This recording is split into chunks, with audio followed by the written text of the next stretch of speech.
I used to think, just get your shit together. I used to think that wellness was just about how you looked. We can be depressed and be physically fit. The ceiling smashed and I was left in a shit pit of emotional unwellness. Welcome to Filthy Hope. Join us as we hear real, unfiltered conversations about faith, life, and the messy bits in between.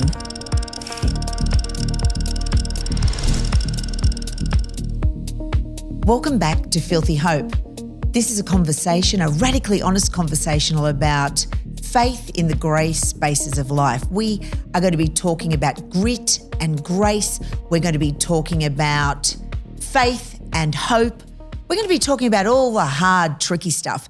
And today, John and I are going to be talking about wellness. Welcome, John. Welcome, Reverend Sister. How'd I go with my intro? Yeah, good. I just went in one big sweep today. That's great. Do you think I smashed it? Yeah, so if you haven't watched Filthy Hope before, sometimes we have guests and sometimes it's just Ness and I having a chat about things that often don't get talked about.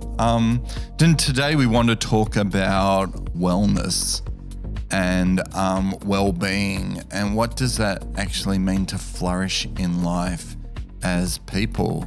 Because many people sadly don't flourish. No, that's right. And get hooked into one idea of wellness. Yep. At the expense of others and don't understand even what wellness is. So, Ness. Yeah. Before you became this religious-y person. Yeah, non-religious-y person. Well, a professional religious person. Jesus, lover of my but even soul. when you were, before you became in your current role, which is as a minister of deacon in the Uniting Church of Australia now, you used to run a wellness thing. I did. I had Can a you company. tell us about it? Yeah, sure. My company was called Wellness at Work. Yep. And I had the privilege of running corporate gyms on the work site. And as a part of that, we had teams of professionals.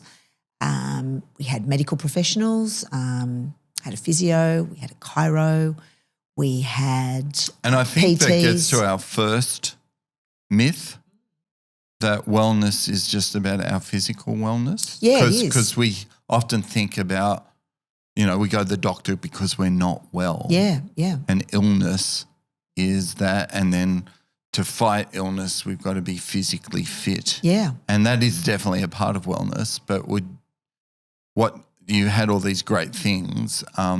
Did that help?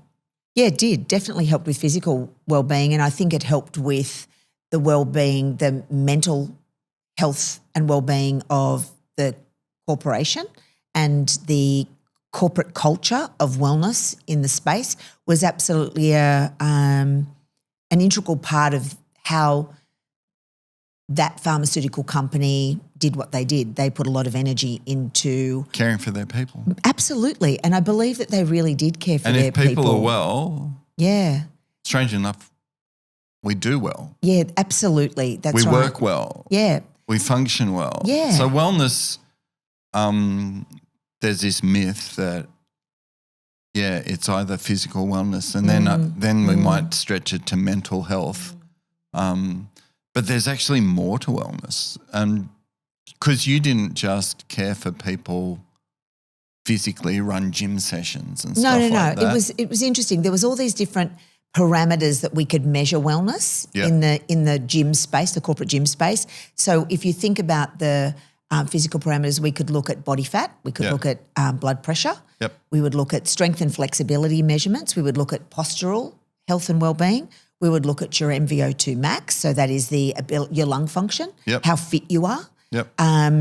We would look at then we would look at the sort of the psychosocial well-being of the individual as well, in terms of how well they're coping in the workplace. And the interesting thing was that I have been in corporate wellness since 1989. It was a long time, and it evolved over that time. Yeah. And I remember when ergonomics became the conversation of the time. So ergonomics is the idea of placing your body into a safe working postural arrangement in the workspace, whether that be heavy manual handling or whether it be seated at a workstation, standing at a workstation, driving the car in the role of your work, whatever the job is. So that your work doesn't actually cause injure you harm. or cause you harm. Yeah, and what best ways can we learn to actually move the body safely?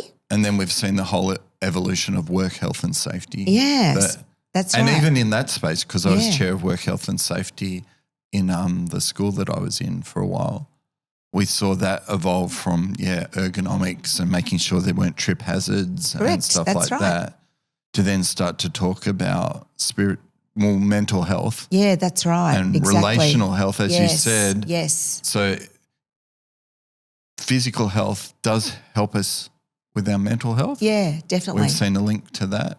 Mental health, though, isn't just determined by our body, although it is our brain and that's part of our body. We can be depressed and be physically fit. Yeah, that's interesting. I had an interesting thing happen while I was at J&J, where one of my gyms was set up, and I was the manager and owner of this company and running this big program for them, which was I'm really proud of the fact that it was a very successful program, and we got to impact many lives in my period of time there. It was wonderful. And I actually found that in that time, as I built relationship with people, and remembering I'm not a minister yet at this stage. Not I'm an just ordained one anyway. No. I'm just me. I'm just Ness, medical exercise specialist. Caring. Who just has huge empathy for humanity. Well, that's just serving and lover people. of people, right? Yeah. And I'm caring for their physical well-being in this space. I realised at some point on my journey when I got an email from a client, a gym member saying, Ness, can I book in for a reassessment? I said, of course, I'd love you to book in. Let's book in at this time, 2:00 Tuesday. She comes in and sits down, and I've got my blood pressure cuff, I'm ready, I've got my calipers out, scales are ready, I'm ready to go. And she says, actually, before we do that, and starts to tell me a whole life story of stuff that was going on in her marriage and deeply in her life. And so I just took pause and didn't move through the biometrics that I had to do that day, and actually just stopped. Cared for her. Yeah, we did none of the testing that I normally do.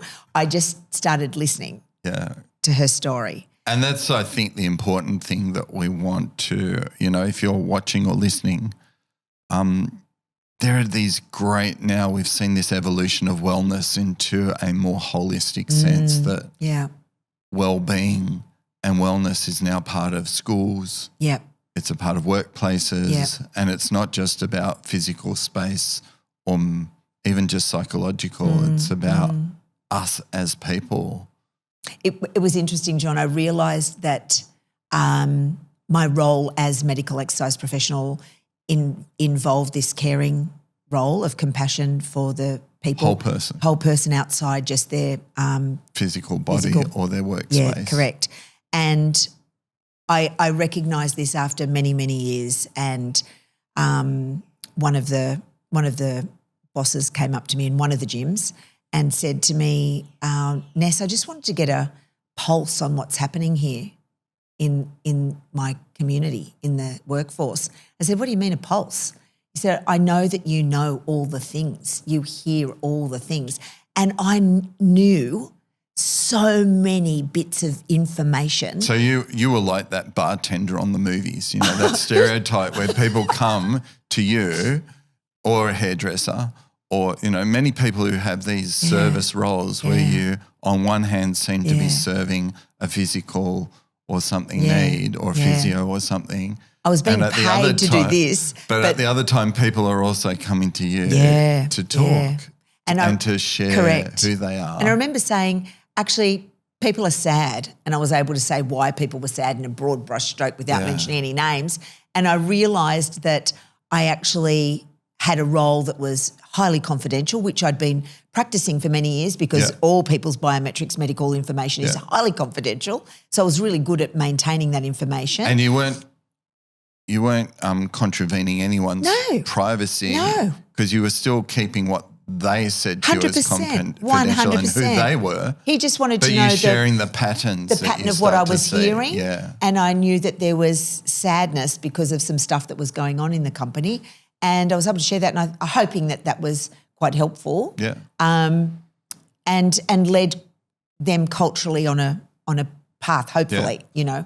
And they continued with what we were doing in terms of this corporate health and welfare in the workplace, which really improved the psychosocial well-being of the team. But I realised in that time that actually, hang on, I think I might be being like a chaplain. I think I might be being like a ministry person. And not just being like it, you were it. But I didn't recognise that for such a long time, John. And I've been training to be this role. That's amazing, because anyone who knows you or knew you back then would have gone, well, that's why they were coming to you. Yeah, well, that's right. And that's part of your gifts. I did less and less of body fat measurement and more of just listening. Yeah. In my last 10 years. And so it made sense to cool. explore what the next role in life was. Yeah, yeah. Let's explore some different models of well-being. Yeah. Because we've touched on the fact that it's more than just health and mental. More than physical health. And mental health. You've talked on psychosocial. You've talked about organisational culture. Yeah. So let's talk about some different models. So you told me before we started, we were talking about this 8 wheel of wellness by that psychologist Dunn. Yeah. Do you want to just run us through those 8? Or I've got them right here in front of me. Yeah. Well, they were. Do you remember them off by heart? Not. I probably won't get. Well, you can test me. I'll test you. Yeah, you go. There's physical. Yep. Check. Psychological. Yep. Social. Nice. Intellectual. Environmental. Yeah. Occupational. Oh, look at you go. Ching, ching. I know there's spiritual and personal. Financial. Did you knock that one off? And there social. Yeah, social. Yeah, personal. good job. So that's it. Yeah. That's a lot, isn't there?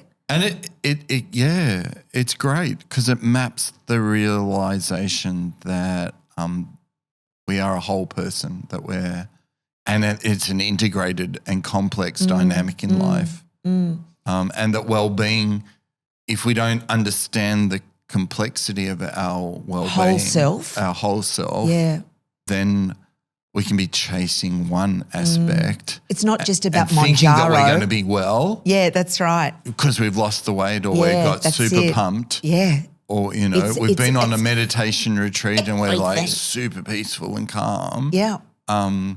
Which are all great things. Pretty cool. Super awesome, but they don't necessarily become our fullness of wellness. They're not standalone, the elixir to life. And I think part of these wellness models evolved because there's this sense that just not being unwell doesn't make you well. I had a huge realisation.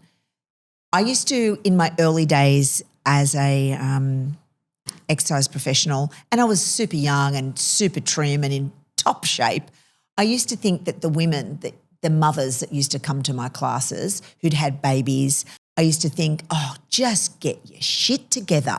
Yeah. Why have you still got body fat on you? For heaven's sake. I used to think that wellness was just about how you looked. Yeah. I really did. And if you just get fit enough and eat healthily, then you will be well. Yeah.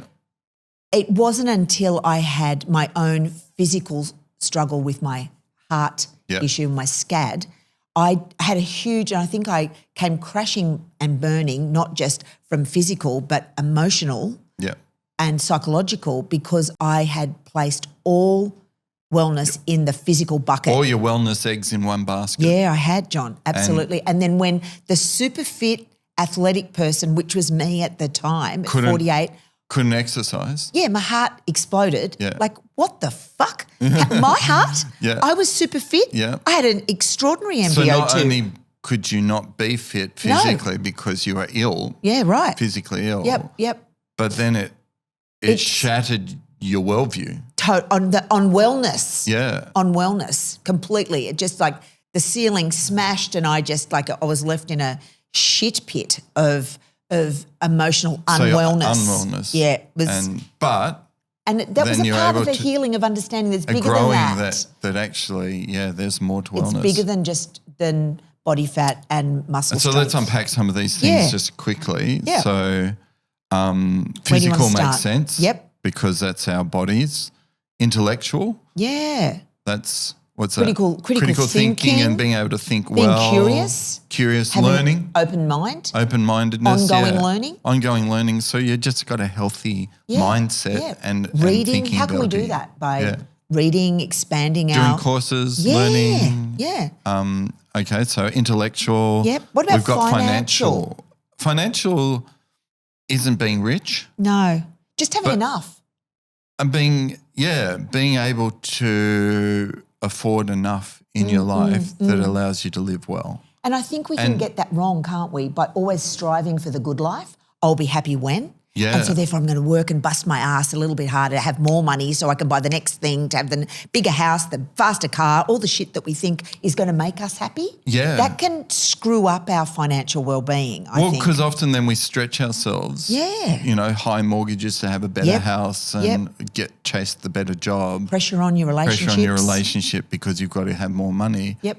And not that a good job and having a nice house isn't important, but I know some of the happiest people I've ever met in the world are when I've visited developing countries, and these people have literally nothing, live in a tin shed, but have a happiness in their life and a sense of wellness and well-being that needs to get fixed because they shouldn't be living in a shack or a tin, shed next to a amazing resort that they work at. Yep. But they still have a sense of wellness, and I think that just shattered that we'd like everyone to have enough. Yeah. But as you said, it becomes all of these things have a shadow side. You can chase physical fitness so that it becomes your life. Yep. The And driver. then what happens when you become unfit? Then Because it of- smashes your life. That's right.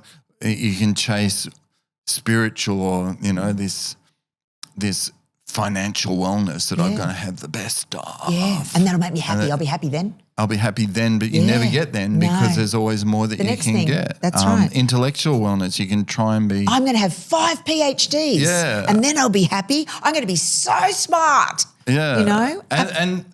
And that's great. But if it becomes your life, then it's taken over your life. And if one aspect or several aspects take over your life, then you're not living well. Yeah, exactly. And you do these things so that you can be well. You have physical health so that you can live well. You have financial health, and we go to the next one, which is organizational health. What's that?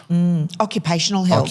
Occupational health. Well, it's that you see your job as worthwhile. Yeah. And that you're content in your role, I suppose. And the workplace says, you said for the company that you worked with, a pharmaceutical, valued a safe and collaborative workspace where Great people culture. were valued in their culture and felt that coming to work was a good thing so that they can be more productive. Yeah, totally. And it's they were. a win-win. Yes. You get the company wins by having their people the healthy. gym was open till 7 p.m. at night and people it were costs coming. them money to do that. Yeah.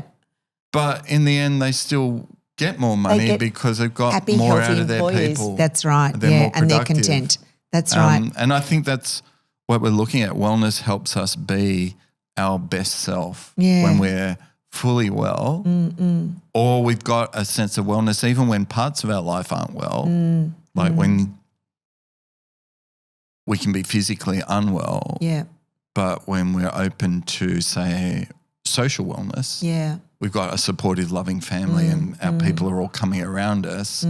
We may be sick in hospital, but so we're physically unwell, but we can still say we're relational. I saw that with my dad. Did you? When he was dying of cancer.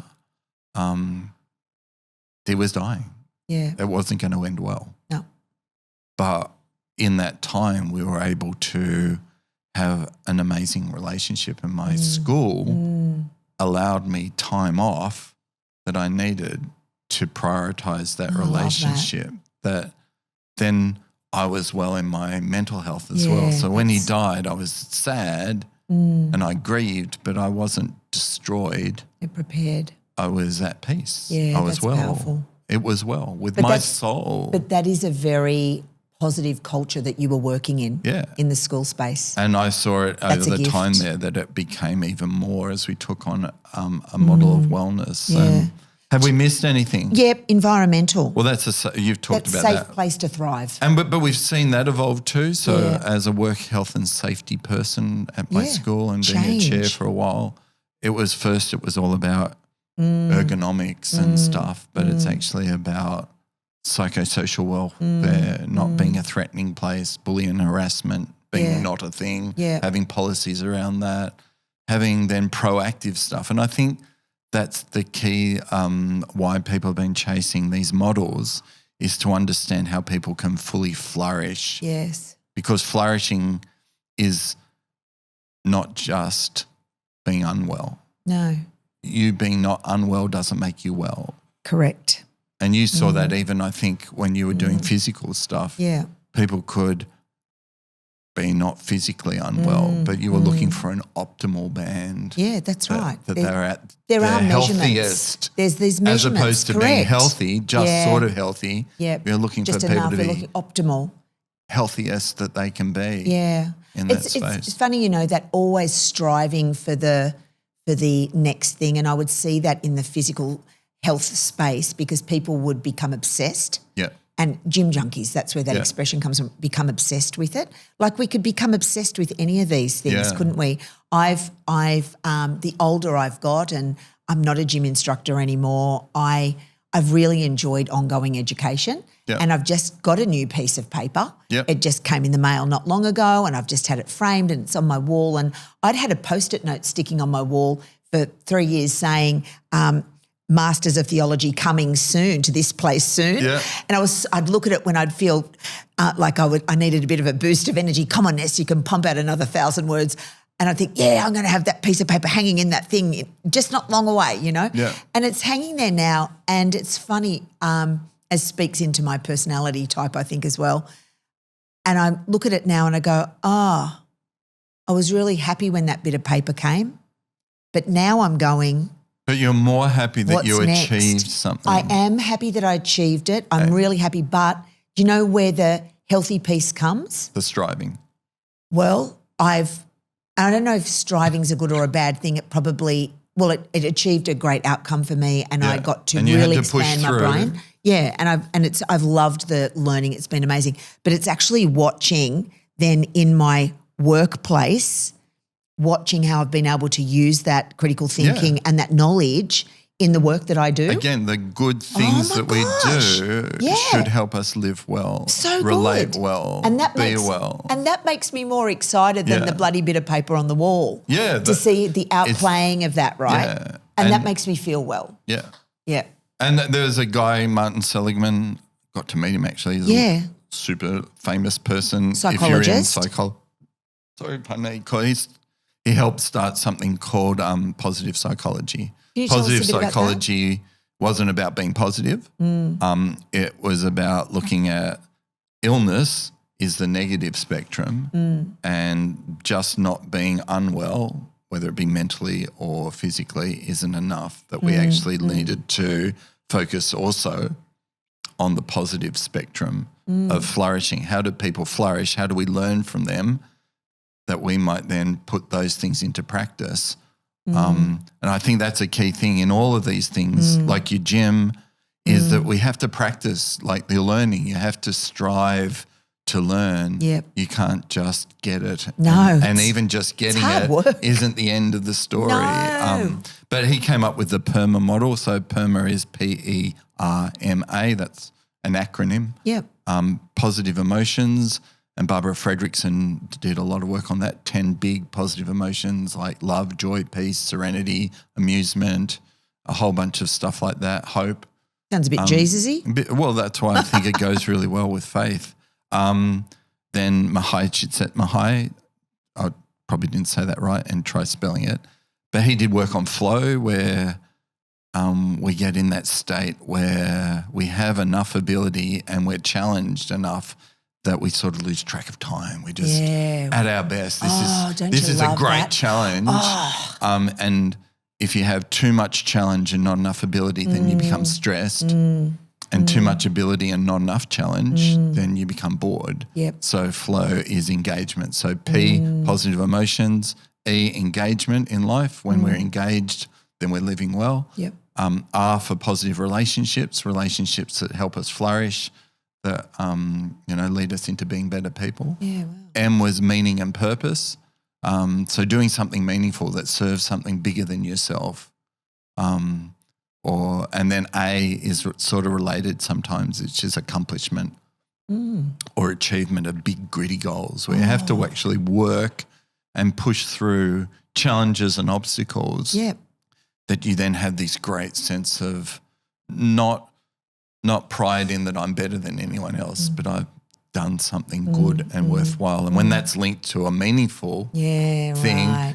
and kind of what I talked about with ministry. It is that you've been able to achieve that goal and then it's helped you in your relationships and your meaningful part of your life. Yeah. Which I think we've touched on it already. The key thing I think that we don't often talk about is spiritual well-being. Yeah, it's critical, isn't it? It is. And spiritual well-being, there are different definitions, but often they're centered on not just religious spirituality, but having a sense of meaning and purpose through our relationships and all that we have in life that gives us a sense of fulfillment and a connection with something bigger than ourselves. So that's the spiritual excess, that there is more to us than just our minds and our bodies, that there is something bigger to being human than just being a biological organism, right? A bunch of chemical processes that happen to evolve over time, that there is something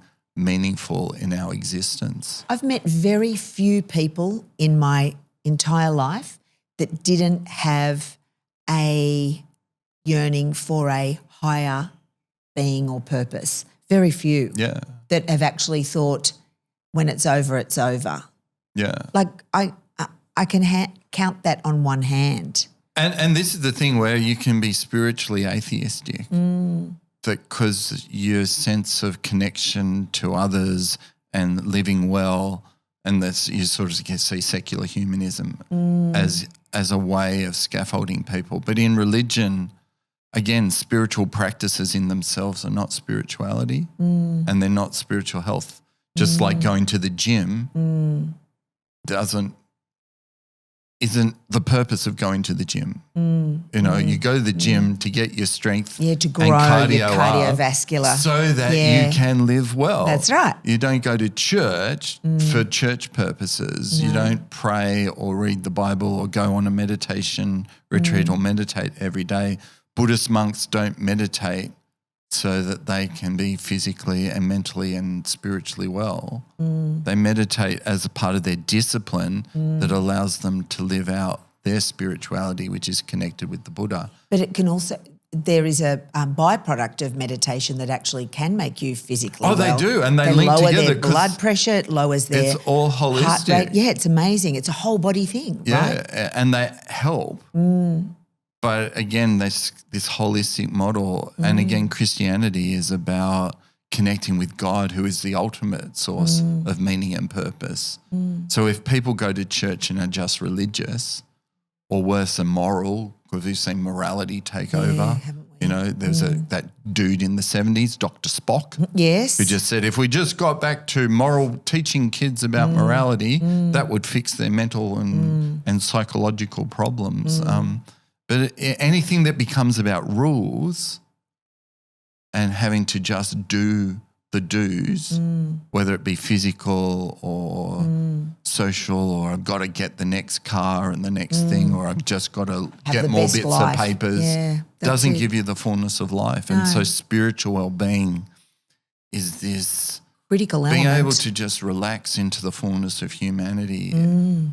And not just taking it for granted, that we actually need to practice these things. The practices are important, but the practices are for a purpose. And ultimately they're they are linked back to our relationships. And you know, John, I was just thinking about Dunn's Wheel of Wellness, his 8 points. I would think that each of the 8 points would be linked to, I'm going to get Jesus here for a minute, to things that Jesus had actually said about being a part of humanity.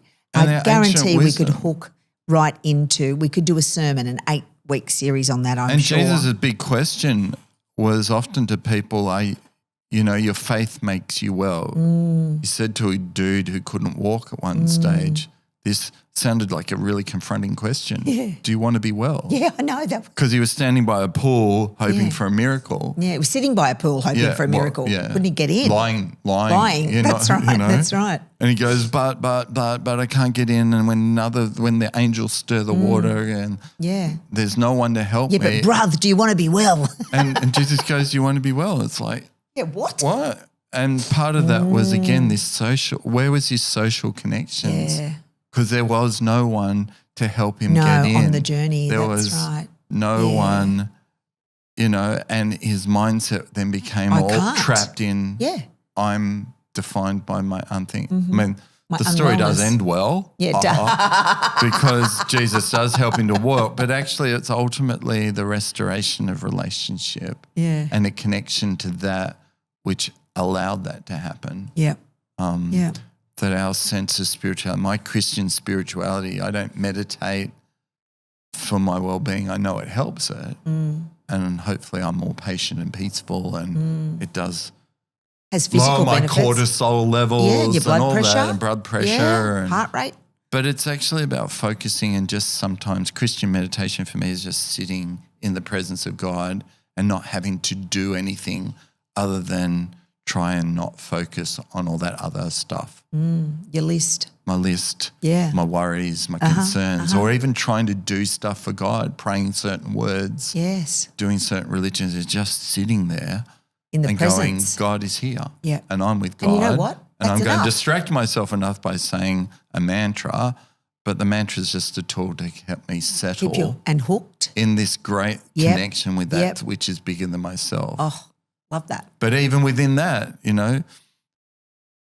if you're just meditating, you're missing the point. Yeah. Because it should help you in the right. A lot of, we see it with Buddhists, we see it with Christian meditators, that they then become more altruistic. They're looking to help other people because they're not just centered in themselves, they're Right. centered in this bigger sense. Yeah, with a of bigger life. purpose. That's right. And meaning. And that meaning, I think, is really key, and meaning that comes from relationships. Yeah. As you said, the great accomplishment of getting the next bit of paper really only makes sense in its ability to help you help others. Yeah, it's right. It's the fruit that I get to see in how it gets to help the others. That's the best part for me. And we've seen That makes it all worth it. We've seen that Sonia Lyubomirsky's written a great book on being happy. There's a great book called Love 2.0 by Barbara Fredrickson, who came up with the 10 big positive emotions. And Love 2.0 was about, again, you want to live a full, happy life. Sonia Lyubomirsky's about the happy life is not about just being happy, joy. But again, when I do something nice for other people, Yeah, wow. I feel good. Yeah. And again, Love 2.0, again, this great wisdom that you, as you said, Jesus nailed it because Jesus was God for us, at least as Christian people. Just trying to get us to live well. So, are you well? I'm really feeling well after that. Yeah. It's a good conversation. And it's a good reminder that I'm not always well. Yeah. And it's not an end. It's a destination, and we need to just keep striving for something and not judging ourselves. I think that's one of the great things about grace. Yeah. Grit, we need to do the work Yep. to be well in all areas of our lives, not just one. And we need to make sure that we've got the balance, that we're not just going to the gym or working so much that we then damage our relationships. But if you fall off the wagon in any of those points, get back on. It's okay. Yeah, and that's grace. and that's one of the great basic things that John Main, who revived Christian meditation, says we're always learning. Always. You're never not learning. You're never there. You're never the meditator. You're just someone who meditates. And the same as being a Jesus-y person or however you live well. It's about being well. It's human being, not human doing. Yeah, I love that. It's our sense that our wellness comes from this just reality that we're a complex, amazing, holistic person that are connected to each other as other humans, and we're connected to the universe. It's cool, isn't it? That us as Christians say God created, and that's all about connection. Yes, I know. And that connection so cool. becomes the ground of our well-being, connection with ourselves, connection with others, and as Jesus said, connection with God. Do you know what I feel like I've just had? What's that? I feel like I've had a green juice and a whole bunch of other vitamins in this conversation. Well, that's it. Yeah. I feel like I'm all topped up with all the healthy... After a walk. Good oil after a walk. Yeah. Sitting in the sunrise. Yeah, I know. I feel like I've got all the juice going on. Endorphins, all those good So things, good. and with somebody at a cafe, I so know, you're having I a know. great combo. Thanks for the convo, John. Thank you. So, are you well? If you're not, explore wellness. And if you're not, you may be surprised that you're doing a lot that actually helps you. Yeah. And if you need help, that's okay too. So here at Uniting Heart and Soul and that help sponsor this podcast, they have a wellbeing centre. Yeah. Wellness HQ. Come where and there's get free some free counselling. So that's the thing that, as you said, and as you lived in your life, do stuff. Yeah, Take it's an amazing. action, get some help if you need it. Yep. And then practice the good stuff as well. Yeah. Be grateful. If you're in the unwellness space, that's okay. Yep. There's stuff you can do to be well. Yep. And if you're not unwell, there's stuff you can do to help you even grow in flourishing. And that was Martin Seligman's point. One last thing. If we do all this good stuff, Yep. we're less likely to fall into unwellness as far, or we're less likely to fall in. And if we do fall, we're less likely to go as deep. And if we go as deep, we're more likely to bounce back. I love that. It just all works. That's very positive. It's positive, but positive in a helpful way. Thanks for coming today, Thank John. you. Thank you so for good. listening. Thank you. If you've got questions, put them in the comments. Yeah. Reach out to us. If you like this. That just helps our thing. But yeah, we just want to keep having these conversations that help you in your life. And I think it's good to talk about well-being because we don't often talk about it. And you know what? Down in the show notes, we'll ask Josh to put in all the authors that we have referred to today. So if you want to expand your intellectual well-being, you can have a read yourself. Yeah. Cool. Thanks, Ness. Thanks, John. Thank you, people. Stay hopeful. We're really glad you've joined us. You know, if you can do all that liking and subscribing, it just helps the algorithm, help other people find what we're talking about. So if you find it useful, do that clicky stuff. Thanks.